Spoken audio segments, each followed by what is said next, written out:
रीना एक बहुत ही होनहार और ईमानदार स्टूडेंट थी। उसका परिवार बहुत गरीब था, जिस कारण रीना को स्कूल में सबके सामने शर्मिंदा होना पड़ता था। लेकिन रीना ने अपनी मेहनत और लगन से अपने परिवार की गरीबी को दूर कर दिया। रीना 5वीं क्लास की छात्रा थी। वो दौड़ी दौड़ी स्कूल की तरफ जा रही थी, लेकिन जब वो स्कूल पहुंची तो उसकी क्लास शुरू हो चुकी थी। वो जब अपनी क्लास में पहुंची तो मैडम ने उसे दरवाजे पर ही रोक दिया। रुक जाओ रीना, तुम आज भी लेट आई हो। ये तुम्हारी रोज की आदत बनती जा रही है। आज तुम्हें इसकी सजा मिलेगी। लेकिन मैडम, मैंने जानबूझकर लेट नहीं किया। मैं कुछ नहीं सुनना चाहती। आज तुम सारा दिन क्लास के बाहर खड़ी रहोगी। रीना ने मैडम की बात का कोई जवाब नहीं दिया और चुपचाप क्लास के बाहर खड़ी हो गई। दरअसल रीना के घर से स्कूल की दूरी पूरे 5 किलोमीटर थी। रीना अपने घर से स्कूल तक रोज पैदल आया करती थी, क्योंकि उसके पास रिक्शे या स्कूल बस का किराया देने के लिए पैसे नहीं थे। रीना के माता पिता बहुत ही गरीब थे। रीना के पिता सब्जी बेचा करते थे।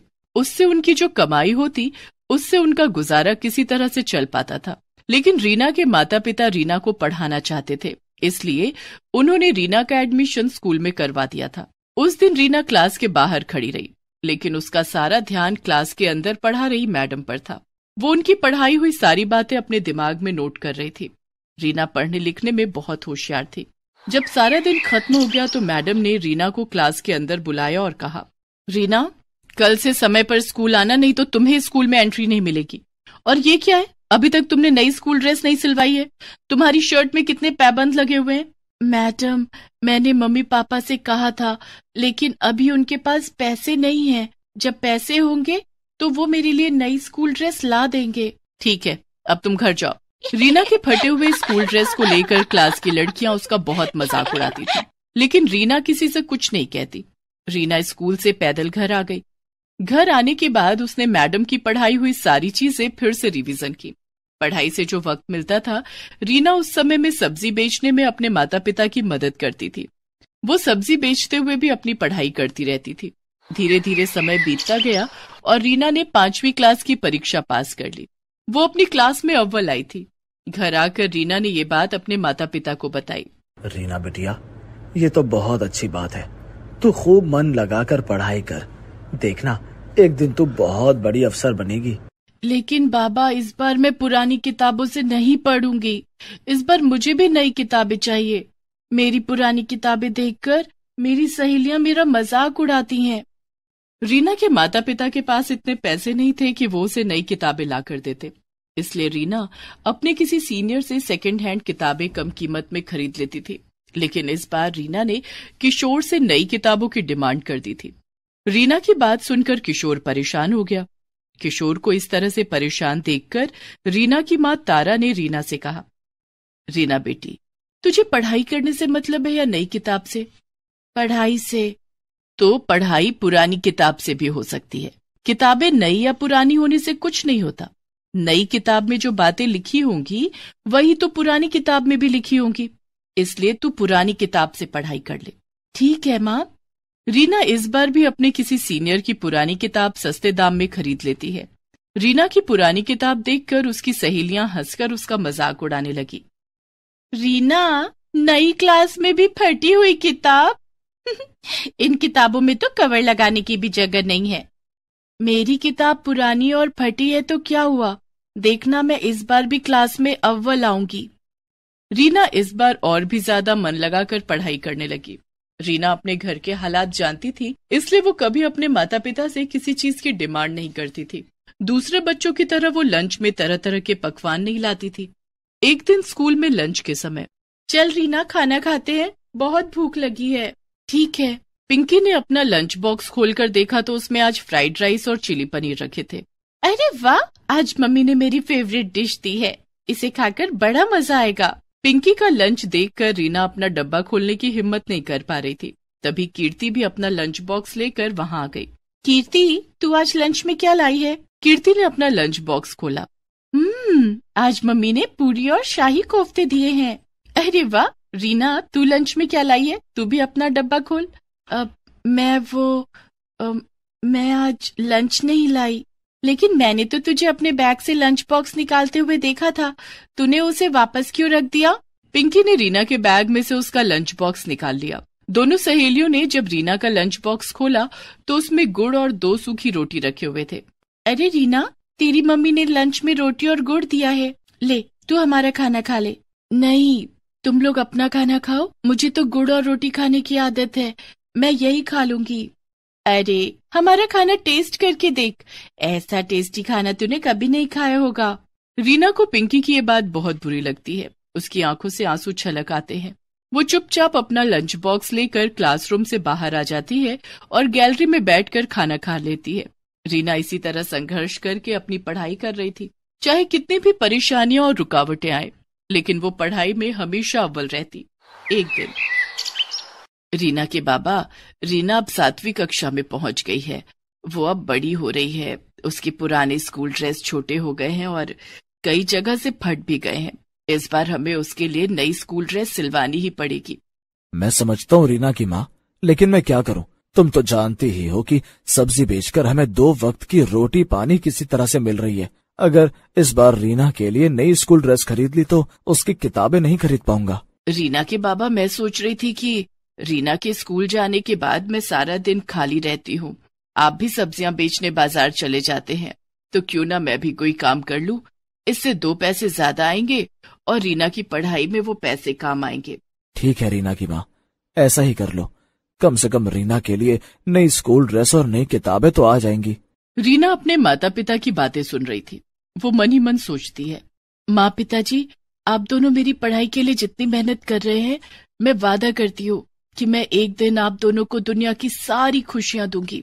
दूसरे दिन से तारा कुछ घरों में काम करने लगती है। वो दूसरों के घरों में झाड़ू पोछा और बर्तन धोने का काम करती है। तारा ने अपनी मालकिन से कुछ पैसे उधार लेकर रीना के लिए नई स्कूल ड्रेस और नई किताबें खरीदी। लेकिन ये बात रीना की सहेलियों को पता चल जाती है, क्योंकि रीना की माँ जहाँ काम करती थी वो कोई और नहीं, कीर्ति और पिंकी का ही घर था। एक दिन, अरे रीना, नई स्कूल ड्रेस और इस बार तो नई किताबें भी। हाँ, क्योंकि रीना की माँ अब जॉब करने लगी है, उन्होंने कल ही तो मेरी मम्मी से एडवांस लिया था, उन्हीं पैसों से रीना की नई स्कूल ड्रेस और नई किताबें आई हैं। हाँ यार, रीना की मम्मी मेरे घर में भी काम करती है, मेरे घर में आज छोले भटूरे बने हैं, मैंने मम्मी से कह दिया कि थोड़े से छोले भटूरे रीना की मम्मी को भी दे दे। रीना, आज घर जाने के बाद तुझे छोले भटूरे खाने को मिलेंगे। आखिर तुझे भी तो अच्छा खाने का स्वाद पता चलना चाहिए। अच्छा खाना खाकर भी अगर पढ़ाई में मन न लगे तो उस खाने का क्या फायदा। खाना तो वही अच्छा होता है जिसे खाने के बाद दिमाग तंदुरुस्त रहे और पढ़ाई में खूब मन लगे। रीना का 2 टूक जवाब सुनकर पिंकी और कीर्ति का चेहरा देखने लायक था। दोनों सहेलियों ने चुप रहने में ही अपनी भलाई समझी। धीरे धीरे समय गुजरता गया और रीना 7वीं से 8वीं और 8वीं से 9वीं और 9वीं से 10वीं कक्षा में आ गई। वो हर कक्षा में अव्वल आती। रीना बेटिया, तू अब 10वीं कक्षा में आ गई है, खूब ध्यान से पढ़ाई करना, तुझे अपनी पढ़ाई आगे भी जारी रखनी है। पिताजी, मैं खूब मेहनत करूंगी, आप देखना मैं पूरे स्कूल में टॉप करूंगी। रीना खूब मेहनत करने लगी। शाम को स्कूल से आने के बाद वो पढ़ाई में जुट जाती। क्लास में टीचर के पूछे गए हर सवाल का रीना सबसे पहले और सही जवाब देती। पैदल स्कूल आना और पैदल घर जाना भी रीना के हौसले को तोड़ता नहीं, बल्कि और बढ़ा देता था। धीरे धीरे दिन बीत गए और 10वीं की परीक्षा का दिन भी आ गया। रीना, ये ले, दही चीनी खाकर जा, परीक्षा अच्छे से दे पाएगी। रीना ने पैर छूकर अपने माता पिता का आशीर्वाद लिया और परीक्षा देने पैदल घर से निकल पड़ी। लेकिन रास्ते में ही उसका जूता टूट गया। ओह, इसे भी अभी टूटना था। समय पर परीक्षा सेंटर नहीं पहुंची तो परीक्षा नहीं दे पाऊंगी, मुझे वहां तक जाना ही होगा। रीना ने अपने टूटे हुए जूतों को उतारकर हाथों में ले लिया और खाली पैर ही परीक्षा सेंटर की तरफ जाने लगी। चलते चलते उसके पैरों में छाले पड़ गए, लेकिन रीना के कदम परीक्षा सेंटर पर जाकर ही रुके। रीना ने अच्छे से अपनी परीक्षा दी। दूसरे दिन वो अपने पैरों में पॉलीथीन बांधकर परीक्षा सेंटर पहुंची, क्योंकि नए जूते खरीदने के लिए उसके पास पैसे नहीं थे। इस तरह से रीना ने 10वीं की परीक्षा भी दे दी। कुछ दिनों के बाद जब परीक्षा का रिजल्ट आया, क्लास में, रीना, तुम बहुत होनहार और मेहनती हो, आज तुम्हें तुम्हारी मेहनत का फल मिला है। तुम इस स्कूल में ही नहीं, पूरे राज्य में 10वीं की परीक्षा में अव्वल आई हो। देखो, अखबार में तुम्हारी फोटो छपी है। मैडम ने रीना और पूरे क्लास को अखबार में रीना की फोटो दिखाई। इतना ही नहीं, आगे की पढ़ाई के लिए तुम्हें सरकार की तरफ से स्कॉलरशिप भी दी जाएगी। ये सब सुनकर रीना बहुत खुश हुई। वो खुशी खुशी जब घर पहुंची तो उसके घर के बाहर मीडिया वाले उसका इंटरव्यू लेने के लिए इकट्ठा थे। सबने बारी बारी से रीना का इंटरव्यू लिया।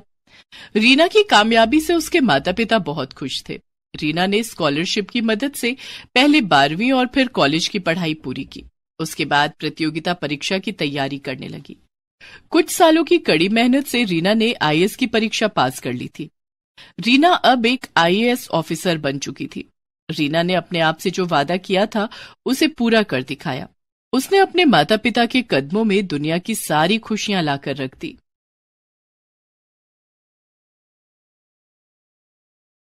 काम्या को खाने में मटन और चिकन बहुत पसंद थे, लेकिन उसकी शादी एक ऐसे घर में हो गई जहां चिकन मटन तो दूर, लहसुन प्याज भी नहीं बनता था। ऐसे में काम्या ने रोज रोज चिकन मटन खाने के लिए क्या किया, जानने के लिए देखते हैं रोज मटन चिकन। काम्या बिहार के एक छोटे से गांव जमुई की रहने वाली थी। वो पढ़ने लिखने में बहुत तेज थी। स्कूल की पढ़ाई के बाद उसके पिता कैलाश ने उसका एडमिशन दिल्ली यूनिवर्सिटी में करवा दिया था। अब काम्या दिल्ली में एक हॉस्टल में रहकर अपनी पढ़ाई कर रही थी। काम्या ने दिल्ली यूनिवर्सिटी से बीए और एमए की पढ़ाई की। गांव में इससे पहले कोई भी लड़की पढ़ाई करने दिल्ली नहीं आई थी। यही कारण था कि काम्या की शादी के लिए ढेरों रिश्ते आने लगे। पढ़ाई पूरी होने के बाद काम्या के माता पिता ने उसे वापस गांव बुला लिया। माँ पापा, आप लोगों ने मुझे गांव क्यों बुला लिया? मेरी वहाँ जॉब लगने वाली थी। देख काम्या, तेरी शादी के लिए बहुत अच्छा रिश्ता आया है। लड़के वाले जमुई के ही हैं, लेकिन वो लोग दिल्ली में रहते हैं। शादी के बाद तू वापस दिल्ली चली जाना और अपनी जॉब कर लेना। ठीक है माँ, तू कल तैयार रहना, कल लड़के वाले तुझे देखने आएंगे।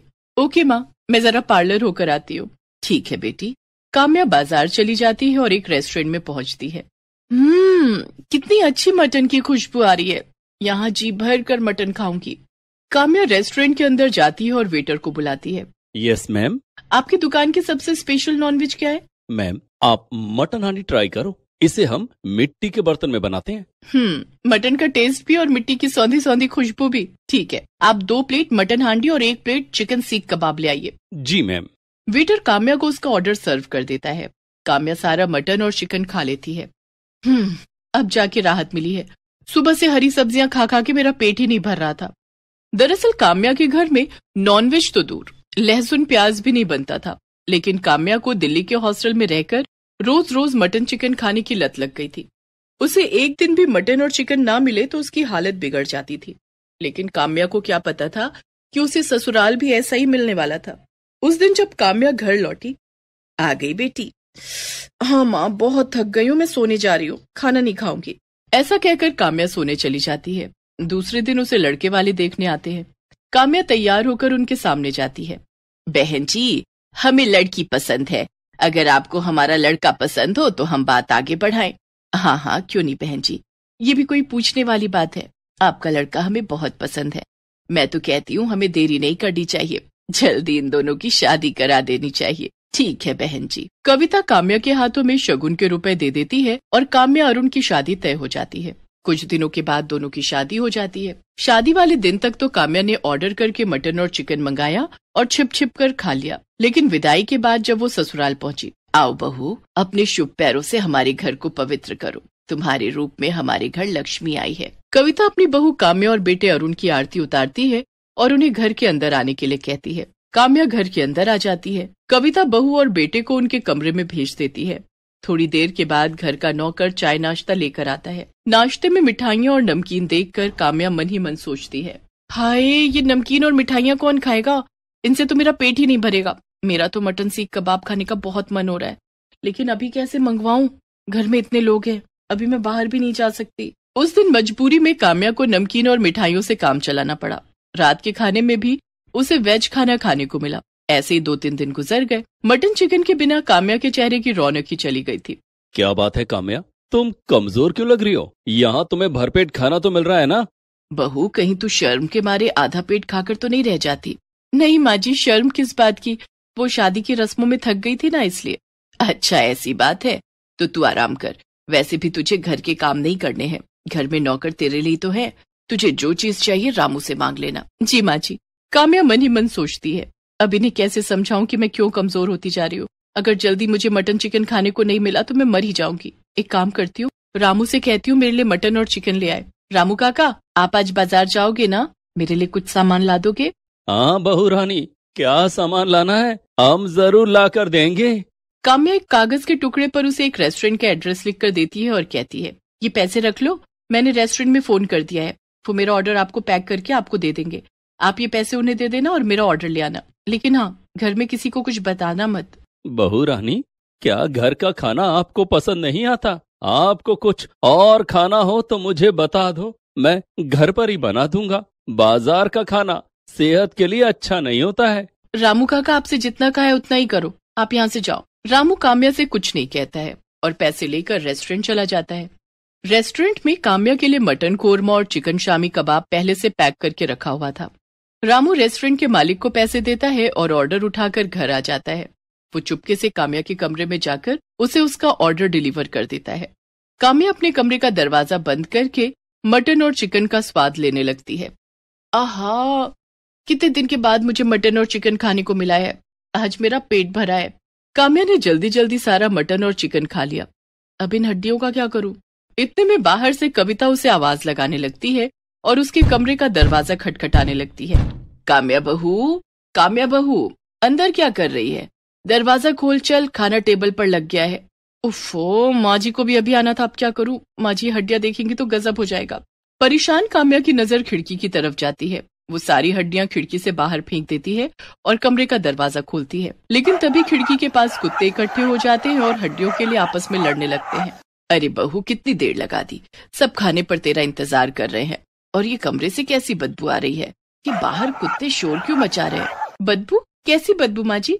खिड़की खुली है ना, अभी कचरे वाली गाड़ी आई थी कचरा उठाने, उसी की बदबू होगी। कुत्ते भी इसी कारण शोर मचा रहे होंगे। और माँ जी, मैं खाना नहीं खाऊंगी। खाना नहीं खाएगी? लेकिन क्यों? वो मुझे भूख नहीं है, पता नहीं क्या हो गया है मुझे। परेशान मत हो बहू, मम्मी पापा की याद आ रही है ना, चल उन्हें वीडियो कॉल कर ले। जी माँ जी। कविता वहां से चली जाती है। काम्या सोचती है कि सास को अभी तो टाल दिया, लेकिन रोज रोज रामू काका से नॉनवेज मंगवाया तो कहीं घर में किसी को पता न चल जाए। रोज रोज मटन चिकन खाने के लिए मुझे कुछ न कुछ तो करना पड़ेगा। काम्या थोड़ी देर सोचती है, हाँ ये ठीक रहेगा, मैं जॉब ज्वाइन कर लेती हूँ, रोज बाहर निकलने का मौका मिलेगा और इसी बहाने रोज मटन चिकन भी खा लूंगी। मैं आज ही अरुण से बात करती हूँ। उस दिन जब अरुण ऑफिस से घर आता है तो काम्या उससे अपनी जॉब की बात करती है। ये तो बहुत अच्छी बात है काम्या, घर से बाहर निकलोगी तो तुम्हारा दिल लगा रहेगा। मैं माँ और पापा से बात कर लेता हूँ, मुझे विश्वास है कि वो तुम्हें जॉब करने से नहीं रोकेंगे। अरुण और काम्या कविता और महेंद्र से बात करते हैं। वो दोनों भी काम्या की जॉब करने के फैसले से बहुत खुश थे। काम्या अब जॉब की तलाश करने लगती है और घर से बाहर निकलते ही उसका रोज रोज मटन और चिकन खाना शुरू हो जाता है। कुछ दिनों के बाद काम्या को जॉब मिल जाती है। काम्या अब रोज ऑफिस जाने लगी थी। उसके ऑफिस के सामने एक रेस्टोरेंट था जिसमें नॉनवेज के ढेर सारे आइटम मिलते थे। काम्या कभी घर से लंच नहीं ले जाती थी और रोज रोज रेस्टोरेंट में जाकर मटन और चिकन खाती थी। एक दिन, काम्या बहू, तू लंच लेकर ऑफिस क्यों नहीं जाती? सारा दिन भूखी रहकर काम करेगी तो तेरी सेहत पर बुरा असर पड़ेगा। माँ जी, ऑफिस में काम इतना ज्यादा रहता है कि खाने की फुर्सत ही नहीं मिलती, इसलिए मैं लंच नहीं ले जाती। अगर लंच ले गई तो वो लौट कर वापस आ जाएगा। इस तरह अपनी सास से झूठ बोलकर काम्या रोज रोज मटन और चिकन खाने लगी। उसकी सारी सैलरी मटन और चिकन खाने में खत्म हो जाती। धीरे धीरे काम्या का वजन बहुत बढ़ने लगा। घर में सब इस बात से हैरान थे कि लंच न करने के बाद भी वो इतनी मोटी कैसे हो रही है। एक दिन काम्या ऑफिस के पास वाले रेस्टोरेंट में बैठकर मटन और चिकन खा रही थी कि तभी उसकी तबीयत अचानक बिगड़ गई। उसे चक्कर आने लगे और वो बेहोश होकर जमीन पर गिर पड़ी। उसके ऑफिस के कुछ दोस्त उसे उठाकर अस्पताल ले गए और उसके घर वालों को खबर दी। अरुण, कविता और महेंद्र भागे भागे अस्पताल आए। वहाँ डॉक्टर ने चेकअप किया और कविता से कहा, लगता है आपकी बहू रोज रोज मटन चिकन खाती है, तभी इनका कोलेस्ट्रॉल बहुत बढ़ गया और इनका बीपी भी बहुत हाई है। इन्हें बहुत ज्यादा सादा खाना खाना होगा, तभी इनकी सेहत सुधर सकती है। ये आप क्या कह रहे हैं डॉक्टर साहब? बेचारी मेरी बहू तो दिन में खाना भी नहीं खाती है, वो चिकन मटन कैसे खा सकती है? देखिए, ये रोज मटन चिकन खाती हैं, ये मैं नहीं कह रहा हूँ, इनकी रिपोर्ट कह रही है। माँ जी, मुझे माफ कर दीजिए, डॉक्टर सही कह रहे हैं। मैं रोज छिप छिप कर मटन चिकन खाती थी, लेकिन अब कभी उन्हें हाथ भी नहीं लगाऊंगी। काम्या की चोरी पकड़ी गई थी, लेकिन उसने अपने घर वालों से इसके लिए माफी मांगी और कभी मटन चिकन ना खाने की कसम खाई। Please subscribe this channel.